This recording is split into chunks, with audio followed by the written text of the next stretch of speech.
Mon ministère, c'est en fait deux ministères combinés. C'est le ministère de l'Industrie, mais également des petites et moyennes entreprises, petites et moyennes industries.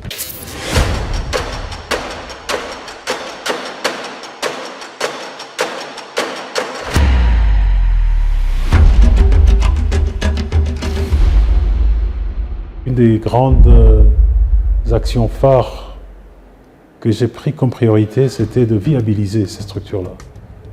De permettre à ce que, par une clé de répartition automatique, un nivellement automatique, certains fonds qui devaient leur revenir ne leur revenaient pas, commencent à leur revenir.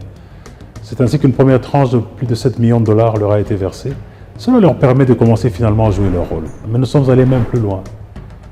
Parce qu'une des plaintes que j'ai reçues tout à fait au début de mon mandat, c'est la difficulté de créer même une entreprise au niveau du guichet unique. Ça devait prendre 48 heures. Pour certains, ça prenait plus de 2 ans et le compte n'y était toujours pas. Et donc, nous avons mis les batteries en marche pour dématérialiser ce processus-là. L'industrie aussi a ses challenges. Bien sûr, problème d'énergie, problème d'accessibilité, d'infrastructures. Nous sommes allés dans l'accélération des zones économiques spéciales, où nous essayons de mettre toutes ces conditions ensemble pour que de gros investissements soient attirés et que notre pays devienne compétitif sur le plan international.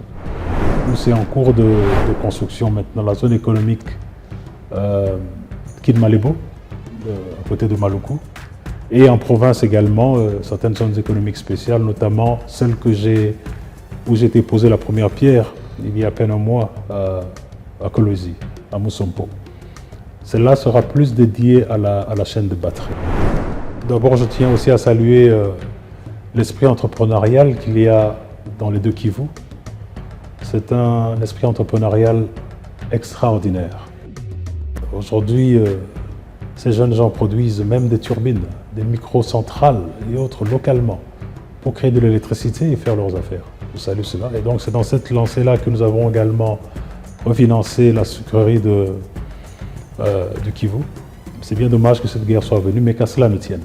Nous allons continuer parce que la RDC ne reculera pas.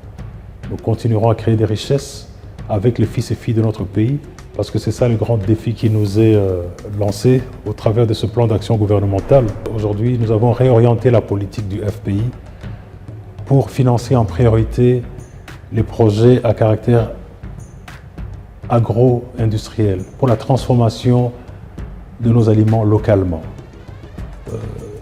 Regardez un projet comme Transform, un projet de 300 millions de dollars qui, à terme, va générer environ 125 000 emplois directs et près de 500 000 emplois indirects pour les jeunes et pour les femmes entrepreneurs. Mais tout ça plus axé sur l'agroalimentaire.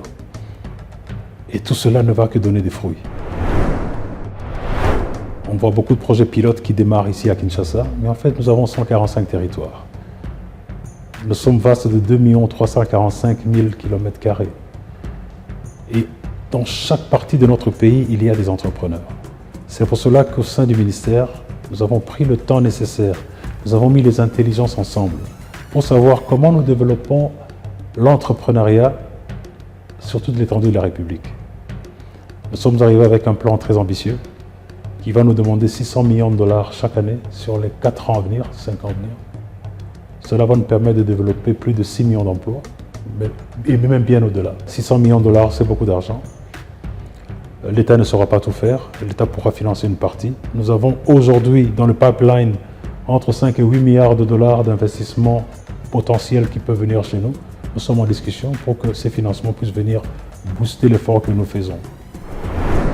Mais les entrepreneurs n'y sont pas azali à cause du téléphone à Betty, plateforme à Ekazi, à cause d'un assistant numérique en intelligence artificielle à Solanaï. Azola qui sait et l'oroni est singé la salle. Si on y a fait la société n'a pas sala néni, et l'oroni a sala et l'oroni a salate. Les OPC va toli, les autres qui sait mi bien que le bi boye. Pour singé le yeba, si on continue mon salaire entrepreneur, le ba qui mi bien que la rappel, ou ba paye ba faciliter ni l'État à PCO et quasi sur la qui sont sur là. Mais quasi si qu'on aider même ba ou ba si kaba font l'entreprise na bango, on a besoin de tout matériel à partir pas aux alliés, au Yati Kinshasa, Lubumbashi, dans les grandes villes. Et pas aux alliés, on a payé au fond, on paye au fond, on paye et qu'ils ont ça là. Mais là, on a quand si projet transforme, par exemple, on a Tangiawa, avec plus de 300 millions de dollars. Pour le moment, ils allaient sur 8 ou 9 provinces, je pense bien. Mais tout ce qui a été dans la province, parce que certaines provinces, elles sont supérieures à la province Mosusu. Congo, ils allaient à Congo, tous les Moko. Donc, tout le monde peut projeter dans la province Mosusu. Mais dans la province, c'est Fanny, entrepreneur, comment on a dit, projet, ça, on va la financer avec préférence, surtout maman et puis jeunes.